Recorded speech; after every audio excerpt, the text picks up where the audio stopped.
حضرت ابو بکر صدیق رضی اللہ تعالی عنہ نے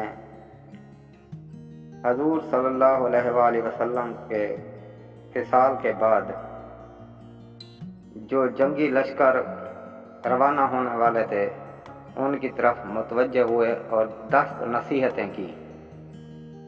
فرمایا اے لوگو ٹھہر جاؤ، میں تمہیں 10 نصیحتیں کرتا ہوں، انہیں یاد رکھنا۔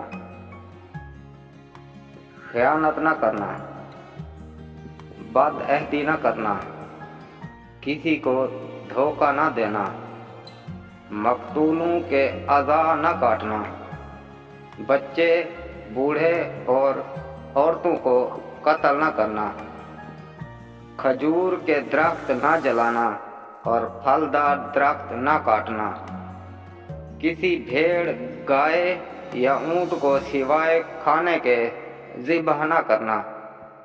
تم ایسے لوگوں کے پاس سے گزرو گے جنہوں نے اپنے آپ کو گرجاؤں میں عبادت کے لیے وقف کر دیا ہے اور وہ رات دن انہی میں بیٹھے عبادت کرتے رہتے ہیں۔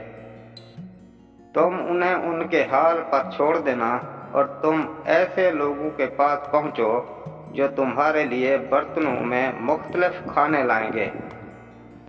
تم انہیں کھانے لگو تو بسم اللہ پڑھ کر کھانا۔ تم ایسے لوگوں سے ملو گے جنہوں نے سر کا درمیانی حصہ تو منڈا دیا ہوگا لیکن چاروں طرف سے بڑی بڑی لٹیں لٹکتی ہوں گی، انہیں تلوار سے قتل کر ڈالنا۔ اپنی حفاظت اللہ کے نام سے کرنا، اللہ تمہیں شکست اور وبا سے محفوظ رکھے گا۔